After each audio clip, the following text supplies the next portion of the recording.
Buenos días jóvenes, hoy el lunes 21 de septiembre vamos a dar inicio con el primer tema de la clase de Historia de México 1 que se llama el carácter polisémico de la historia. Les dejo aquí la bibliografía, aquí la van a poder ver, del libro que vamos a tener como base. Es obviamente de la DGB, de la Dirección General de Bachilleratos.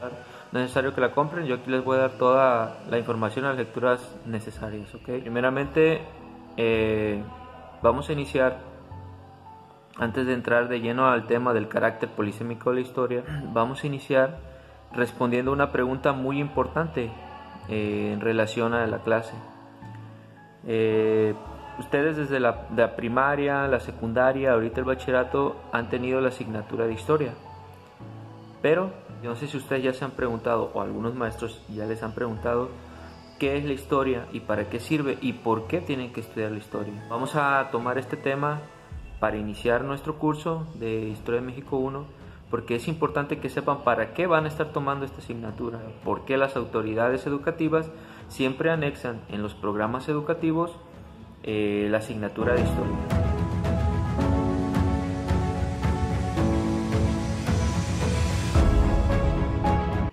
Entonces, iniciamos. Chequen la diapositiva. ¿Qué es la historia? La etimología de la palabra viene del vocablo griego historia, que significa conocimiento a través de la indagación. ¿Sí? Muy importante. Conocimiento a través de la indagación. ¿Qué es la indagación? Y la investigación, el análisis, la búsqueda de respuestas. ¿Sí? Se deriva de la palabra histor, que a su vez significa sabio y conocedor. Es decir, la historia lo que busca es la verdad más próxima de los hechos sociales que han acontecido. Al decir la verdad más próxima me refiero a la verdad más objetiva. ¿Sí? Los historiadores, los que estudian historia, son indagadores, investigadores que siempre utilizan el método científico. Entonces, esta asignatura de indagación, de búsqueda de la sabiduría, de búsqueda de la verdad objetiva, ¿sí?, pertenece a la rama de las ciencias sociales, ¿sí?, y busca comprender, como ya se los mencioné, el pasado por medio del presente y viceversa también, el presente, nuestro presente, lo que está aconteciendo ahorita, por medio de indagar en el pasado. La historia nos permite también predecir hasta cierto punto lo que va a acontecer en el futuro. ¿Sí? La historia nos sirve para, por medio del presente y por medio del pasado, reunir la información necesaria para poder prever los eventos futuros de la manera más próxima posible. ¿Sí? La historia no es una ciencia exacta. Todos los hechos históricos que ustedes conocen, que les han narrado, la independencia, la Segunda Guerra Mundial, la Guerra de los 100 años, la caída de la Unión Soviética, por ejemplo, con Gorbachev, todos esos hechos históricos, ¿sí?, que están escritos en una obra histórica, son lo más próximo a la realidad, ¿sí? No quiere decir que sea la realidad absoluta, sucedieron tal cual, no, ¿sí? Pero es lo que los investigadores, con los vestigios que quedaron del pasado, ¿sí?, las fuentes de la historia, ese tema que también vamos a ver, tomaron la información más importante y describieron cómo sucedió ese hecho, pero no quiere decir que ese hecho haya sucedido exactamente así. Es una interpretación, pero una interpretación científica. En la siguiente diapositiva que les muestro aquí viene un ejemplo de para qué les sirve a ustedes estudiar la historia. ¿Sí? ¿Para qué sirve la historia? En el ejemplo viene que, como muchos de ustedes ya sabrán, en las noticias ha salido continuamente la posibilidad, ¿sí?, de que se vuelva a realizar un conflicto bélico a nivel global, ¿sí?, al que denominan la Tercera Guerra Mundial. ¿En qué se basan todos estos reporteros, investigadores, para pensar que se está forjando un conflicto de tales dimensiones? Pues precisamente se basan en los hechos del pasado. ¿Cómo se puede saber que esa posibilidad es real? Porque hay ciertas circunstancias que se están presentando actualmente que hasta cierto punto se presentaron en acontecimientos que pasaron en las dos últimas grandes guerras que que tuvimos en la Primera Guerra Mundial y en la Segunda Guerra Mundial. Por ejemplo, el hecho histórico que se conoce como la paz armada, que dio origen o fue muy importante para que se desarrollara la Primera Guerra Mundial, ¿sí? La paz armada más o menos de 1870 hasta que inicia la Primera Guerra Mundial 1914, en la que todas las naciones de Europa estaban en paz, pero internamente se estaban armando, ¿sí? Y eso está sucediendo hasta cierto punto, desde luego tiene sus matices y variantes en la actualidad. Por ejemplo, Estados Unidos, que es la potencia militar más importante, desde luego para mantener su hegemonía mundial, constantemente está fabricando e innovando en armamento militar. Pero Estados Unidos se pregunta, si estamos en paz, si estamos en un sistema internacional de cooperación, ¿por qué China, por qué Rusia, ¿sí? ¿Por qué Irán, por qué todos se están armando? ¿Sí? Entonces, bajo estas circunstancias se puede decir que está pasando lo mismo, ¿sí? Hasta cierto punto de lo que estaba pasando antes. ¿Qué otra cosa pueden los investigadores tomar del pasado para tratar de predecir si se iba a generar una segunda guerra, si se iba a generar una tercera guerra mundial o no? Por ejemplo, antes del inicio de la Segunda Guerra Mundial se formaron bloques, ¿sí? Bloques geopolíticos entre los países, lo cual está sucediendo actualmente, ¿sí? Por ejemplo, si en la Segunda Guerra Mundial se hicieron alianzas, ¿ok? El bloque de los aliados, el bloque del eje, ¿sí? Lo mismo está pasando hasta cierto punto también en la actualidad. Se están forjando alianzas, Rusia con China, con Irán, ¿sí? Estados Unidos con Francia, con Inglaterra, ¿ok? Y todos están asegurando sus puntos geopolíticos. Turquía, por ejemplo, es el puente entre Europa y Asia. Y Estados Unidos, bueno, tiene asegurado ese punto. Es un punto geopolítico importante. Entonces, precisamente para eso sirve la historia, ¿ok? Indagamos en el pasado para entender el presente y para entender el presente y poder predecir hasta cierto punto el futuro, ¿ok? De manera científica, objetiva. Pero recuerden, todos los hechos históricos son interpretaciones de los historiadores, pero interpretaciones objetivas científicas. No quiere decir que sea una verdad absoluta, ¿sí? Constantemente se vuelven a encontrar informaciones del pasado y los hechos históricos cambian, se van actualizando, se van adhiriendo nuevas informaciones para que ese hecho histórico se acerque a la realidad de lo que pasó, ¿ok? El problema con la historia, a diferencia de, por ejemplo, las matemáticas, que son ciencias exactas, la física, la biología, ¿ok? Es que su objeto de estudio lo tienen presente. Por ejemplo, en matemáticas, un problema que les pongan a resolver, lo tienen aquí, lo tienen enfrente en su cuaderno, en el pizarrón, en el proyector.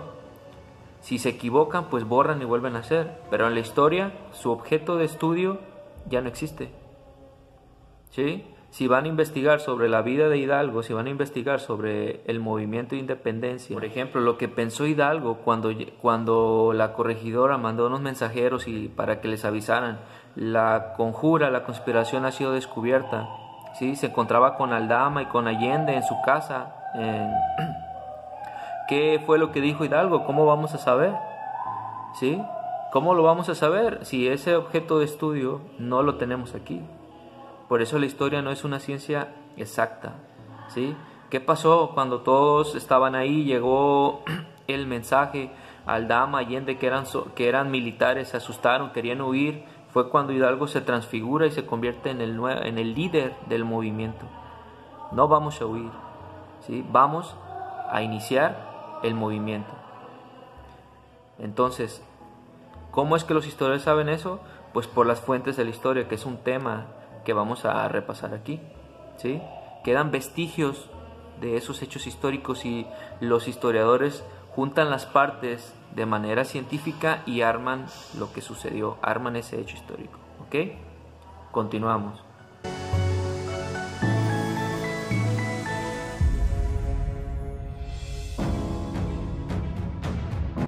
Bueno, ya saben para qué sirve la historia, ya saben para qué sirve la historia, por qué la están estudiando, qué tan útil es la historia. Ya saben que la historia es investigación, ¿sí? Ahora vamos a proceder a definir qué es realmente un hecho histórico y qué es un proceso histórico, ¿sí?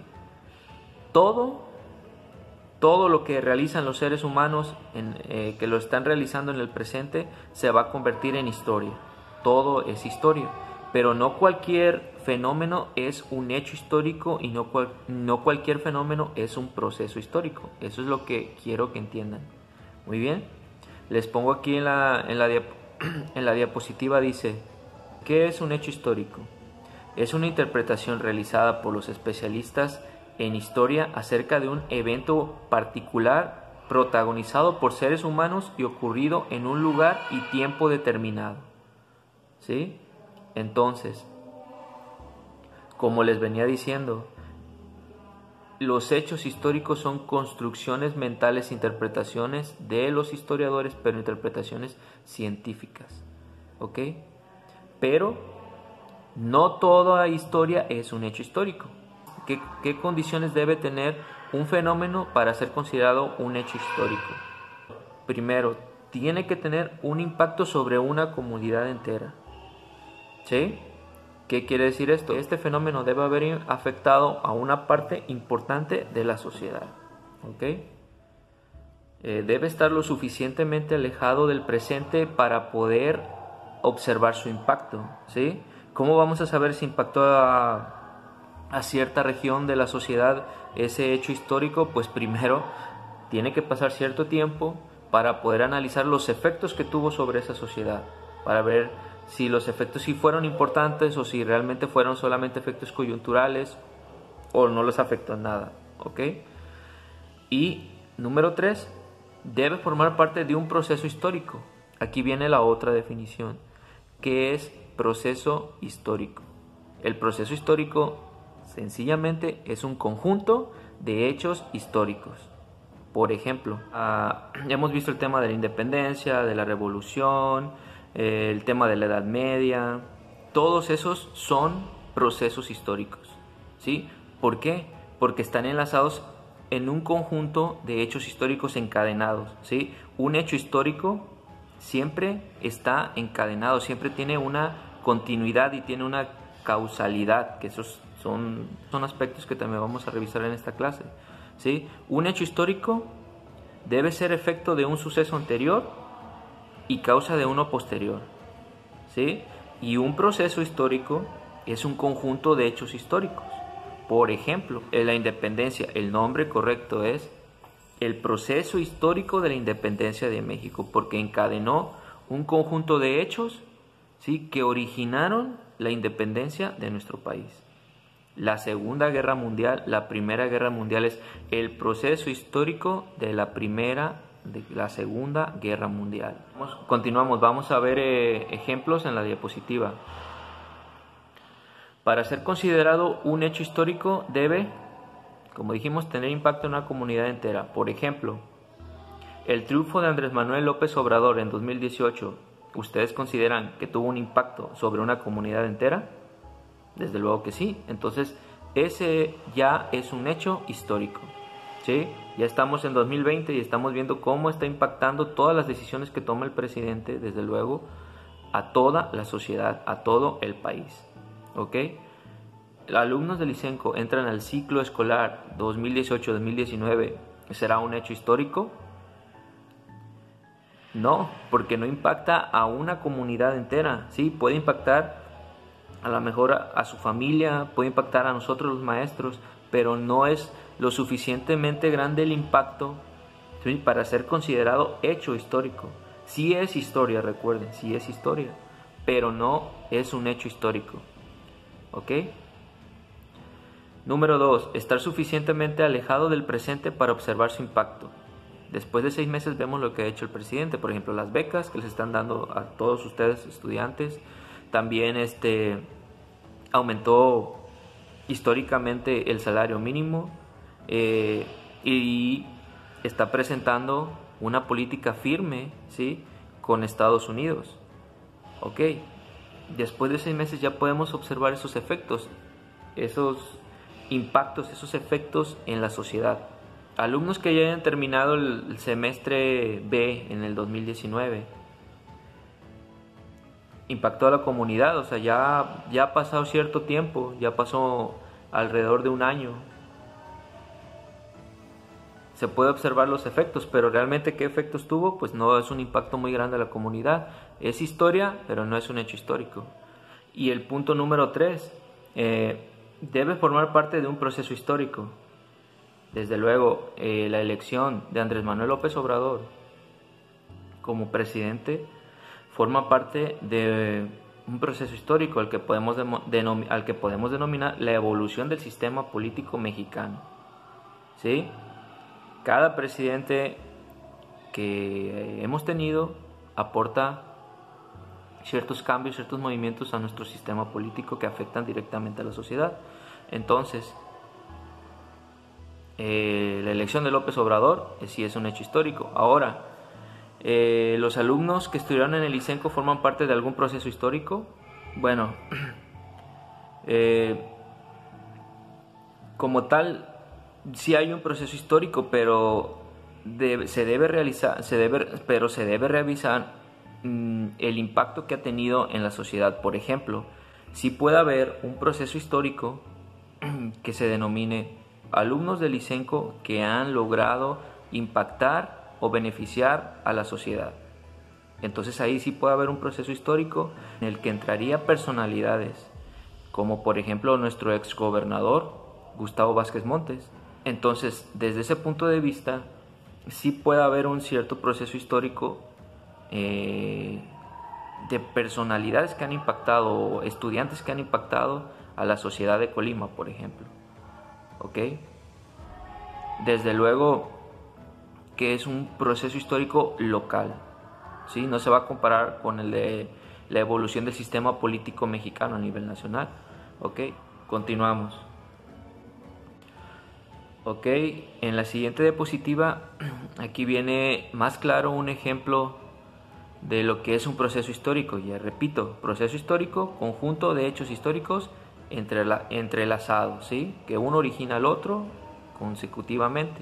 Ok, el proceso de la independencia de México.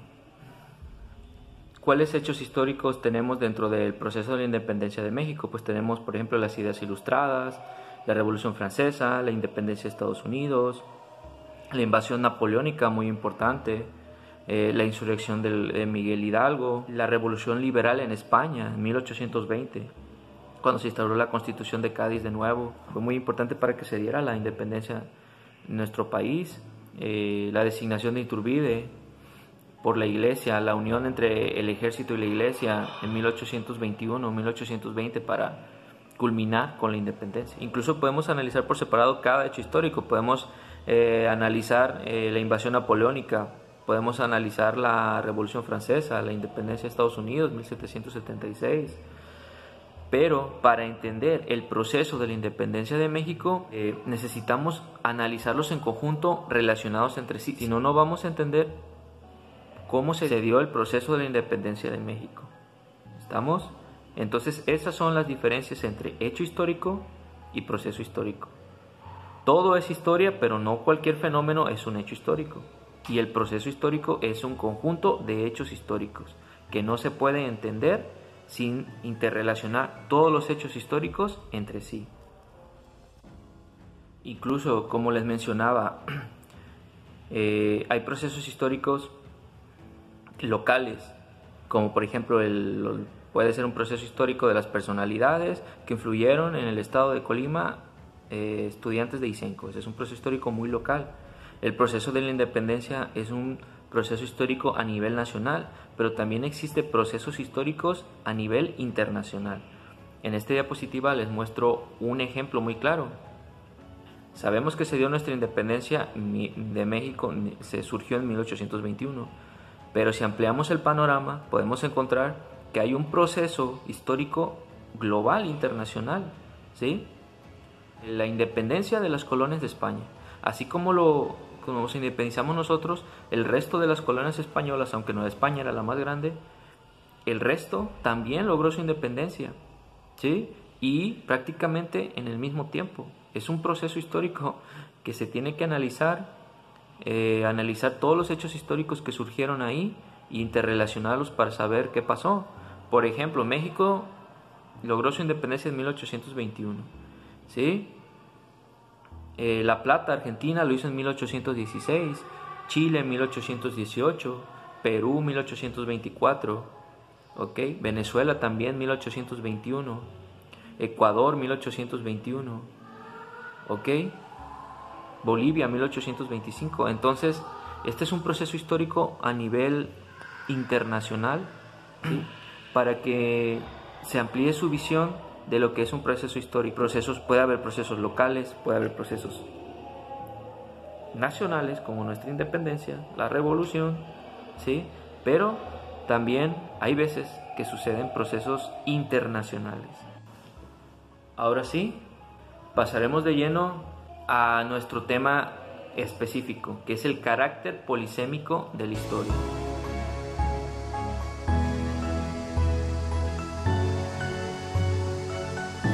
La asignatura de historia, la disciplina de la historia, ya vimos para lo que sirve, lo que es, por qué la están estudiando, ¿sí? Tiene tres sentidos. Polisémico precisamente significa eso, que hay varios sentidos, ¿sí? Entonces, la disciplina de la historia tiene en sí tres sentidos. Les adelanto, estos sentidos se pueden traducir, ¿sí? O se pueden identificar fácilmente en el área de trabajo de la disciplina de la historia, así como en otras disciplinas, como por ejemplo la biología, ¿sí? Que hay áreas que se dedican a estudiar más a los animales, hay áreas que se dedican a estudiar más a las plantas. También este carácter polisémico de la historia en sí significa eso, ¿sí?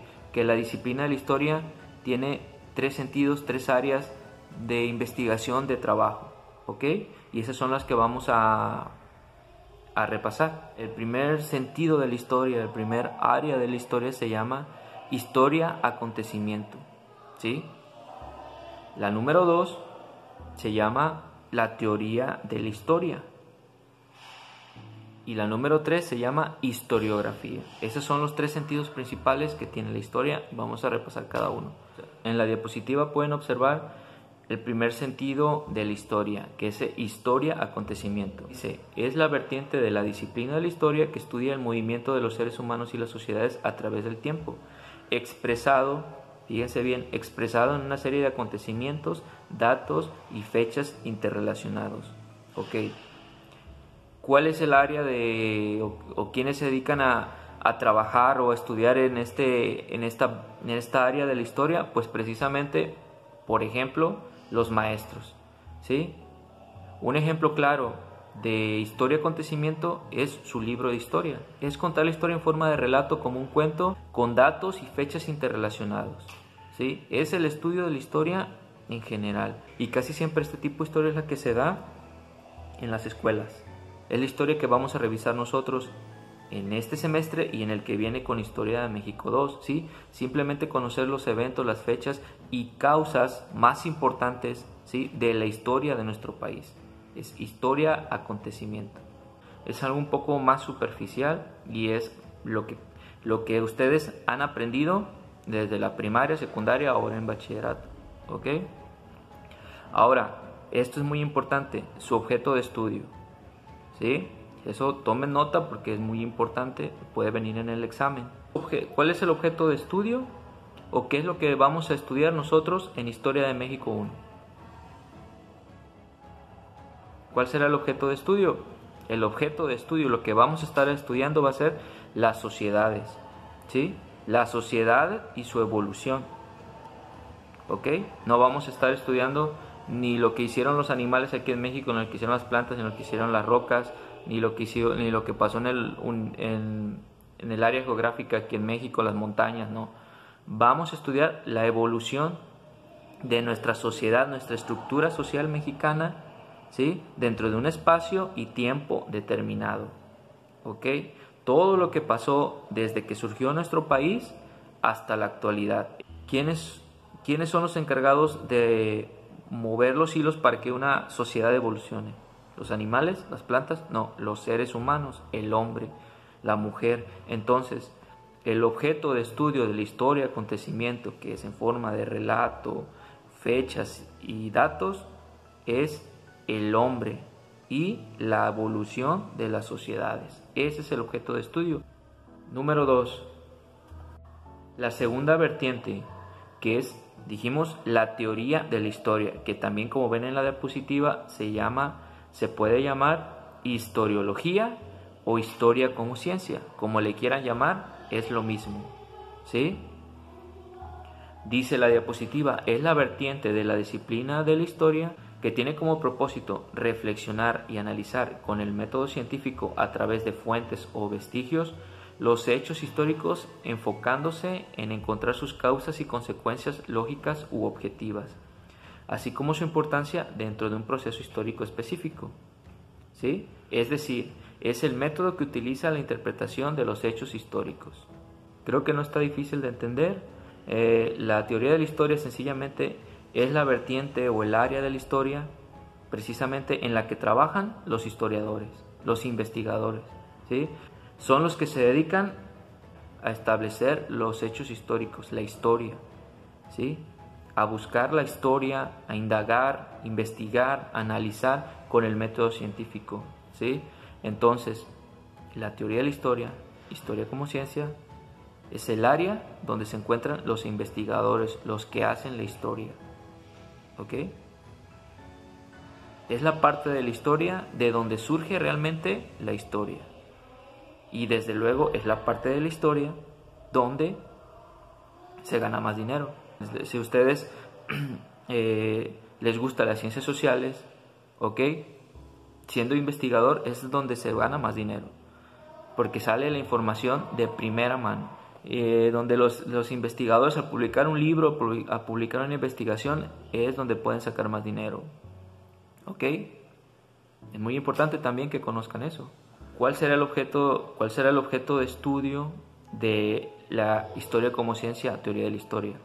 Pues a diferencia de la historia como relato, ¿sí? O historia acontecimiento, la que vimos antes, el objeto de estudio ya es más específico, ¿sí? El objeto de estudio es el hecho histórico, ya no es una sociedad entera, todo lo que pasó a lo largo de cierto tiempo, no, es un hecho histórico específico, ¿sí? Ya vimos lo que es un hecho histórico. Tiene que tener un impacto importante en una comunidad, debe estar alejado hasta cierto tiempo y debe ser parte de un proceso histórico, ¿sí? Entonces, ustedes ya son investigadores, ustedes se van a dedicar, se van a enfocar a analizar un hecho histórico. De aquí sale la historia acontecimiento, de aquí surge la historia, ¿sí? De aquí surgen las interpretaciones históricas que luego se plasman en los libros de historia acontecimiento, que son los libros de las escuelas, por ejemplo. ¿Ok? Espero que sí se vayan entendiendo. Entonces, la teoría de la historia es donde trabajan los investigadores, solamente su objeto de estudio es el hecho histórico. ¿Ok? Ahora se van directamente a estudiar el grito de Dolores, la muerte de Hitler, las alianzas de Bismarck, el inicio de la guerra de Irak. Entonces, vuelvo a repetir, teoría de la historia, historiología o historia como ciencia, su objeto de estudio son los hechos históricos, es donde trabajan los historiadores, es la parte de la disciplina de la historia más remunerada, donde se gana más dinero, ¿sí? Y es de donde sale o surgen las interpretaciones históricas, es de donde se organiza lo que pasó, la historia, y de ahí se forman, por ejemplo, los libros, vuelvo a repetir, los libros de enseñanza de la historia en las escuelas, ¿ok? Tenemos historiadores, aquí en México hay personas que se dedican a eso, por ejemplo, como Krause, el doctor José Manuel Villalpando, un gran historiador, ¿sí? todos ellos realizan investigaciones y van a las fuentes de la historia, los vestigios de primera mano, ¿sí? Entonces, espero que no queden dudas. Teoría de la historia, historiología, historia como ciencia. Objeto de estudio, el hecho histórico. Con el método científico se analiza un hecho histórico en específico y de aquí es de donde sale la historia, de donde se interpreta y se organiza la historia, en qué se plasma la historia, en qué se puede plasmar todas estas investigaciones, en qué las plasman, en libros, en obras históricas, ¿ok? Y esa es precisamente la siguiente vertiente de la historia, historiografía, ¿ok? ¿Cuál es el objeto de estudio? Esta es la más sencilla de identificar, tal vez de entender, ¿sí? Es otra vertiente de la historia, otra área de trabajo de la historia que tiene como objeto de estudio, anótenlo bien, las obras históricas y sus autores, ¿sí? Esta parte de la historia ya se encarga de analizar lo que escribieron los investigadores de la teoría de la historia, ¿sí? Interpretarlas, en qué contexto la escribieron, por qué dijeron esto. Por ejemplo, ¿por qué es tan importante la historiografía? Puede haber un libro, ¿sí? Puede haber un libro sobre la guerra de México-Estados Unidos, 1846-1848, ¿sí? Escrito por un historiador mexicano. Investigó con las fuentes primarias, lo que hacen con el método científico en la teoría de la historia. Creó su libro en el cual le pone la intervención estadounidense, ¿sí? Con el puro título, él ya está diciendo que no fue una guerra, que fue una intervención, ¿sí? Que Estados Unidos no vino a hacer la guerra, sino que tomó a México en su punto más débil, entre el cambio entre el centralismo y el federalismo, y aprovechó la situación y nos invadieron, ¿sí? Invadieron el país. Pero puede haber otro libro, ahora escrito por un estadounidense, que también hable del mismo periodo, en el cual le pone como título La guerra entre México y Estados Unidos, ¿sí? Al decir guerra, ya está estipulando que hay igualdad de situaciones en el cual tanto México podía haber ganado como Estados Unidos podía haber ganado. Entonces, a lo mejor el historiador estadounidense, él no quiere poner en mal a su país, ¿sí? De que fue una invasión, y el mexicano pues no quiere poner en mal a México, a su país, para decir de que fue una guerra, sino que perdieron porque estaban en desventaja. Entonces, de eso se encarga la historiografía. Hay personas que se dedican a estudiar las obras históricas, el por qué la escribieron, para qué, cuál fue su motivación, el contexto en el que la escribieron, ¿ok? Y de esta manera se puede obtener visiones de diferentes interpretaciones para que cada quien se forme su propio criterio, ¿ok? Entonces, esa es la historiografía. Esta creo que es la más sencilla, fácil de aprender. Su objeto de estudio, recuerden muy bien, las obras históricas. Entonces, ya para finalizar, repasamos muy bien. 3 vertientes de la historia, 3 áreas de la historia, de la disciplina de la historia. La historia-acontecimiento, su objeto de estudio, el hombre y las sociedades, en forma de relato, fechas y datos. De manera superficial es lo que se enseña en las escuelas. La número 2, teoría de la historia, historiología o historia como ciencia. ¿Ok? Objeto de estudio, el hecho histórico, un hecho histórico específico que se analiza con las fuentes primarias, fuentes secundarias, utilizando el método científico. De ahí es donde surgen las interpretaciones históricas y se forman las obras históricas que hacen los investigadores. Y la última vertiente es la historiografía, ¿ok?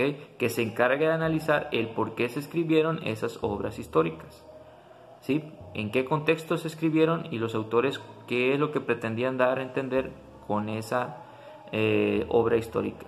Entonces, jóvenes, terminamos con la explicación. Vamos a tener les voy a avisar, vamos a tener una sesión en línea.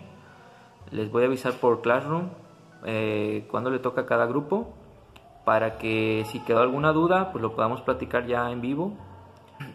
y ahondar en esos temas que no les quedaron muy claros.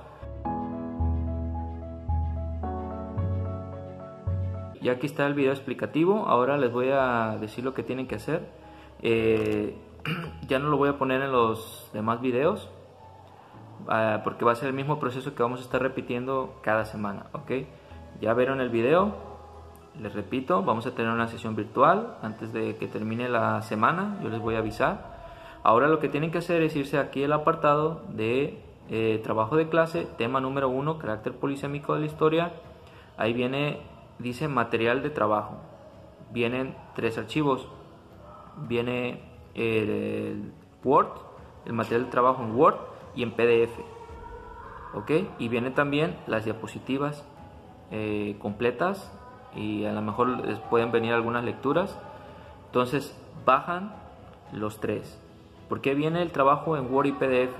Como les dije en el video de presentación, todo lo vamos a trabajar en línea, no van a tener que imprimir, no van a tener que salir de su casa para nada de cosas de mi materia. Lo van a hacer en su computadora en Word. ¿Por qué vienen 2? Porque a veces cuando trasladan, van a bajar el documento de Word, a lo mejor lo abren en su computadora, se puede mover. Entonces les puse el PDF para que vean ustedes, ese no se mueve, les puse el PDF para que vean ustedes cómo está acomodado, y si se les movió, ustedes lo acomoden. ¿Ok? Las diapositivas es para que tengan ahí un respaldo de lo que vimos. También tienen el respaldo aquí el video, cualquier cosa. Y la sesión virtual que vamos a tener para dudas. Van a llenar estas actividades de Word que les van a fortalecer este conocimiento, el tema número 1. Y lo van a guardar ustedes en PDF, ya contestado en PDF, y lo van a entregar aquí en Classroom. Pero está programado entregar hasta el viernes a las 8. Si vienen a las 8:01 ya no lo van a poder entregar, y entonces si no tienen justificante yo ya no lo puedo recibir, ¿ok? Para que se programen y hagan muy bien su tarea. Les vuelvo a repetir, las tareas valen 5 puntos, pero todo depende de lo bien que la hayan hecho, ¿ok? Viene ahí una tablita de puntajes para que la vean internamente ahí en el documento de Word, y todas las dudas que tengan las vamos a ver en la sesión virtual. Entonces, jóvenes, les agradezco, que tengan un buen día y por favor pónganse a hacer su tarea, tienen mucho tiempo. Muchas gracias.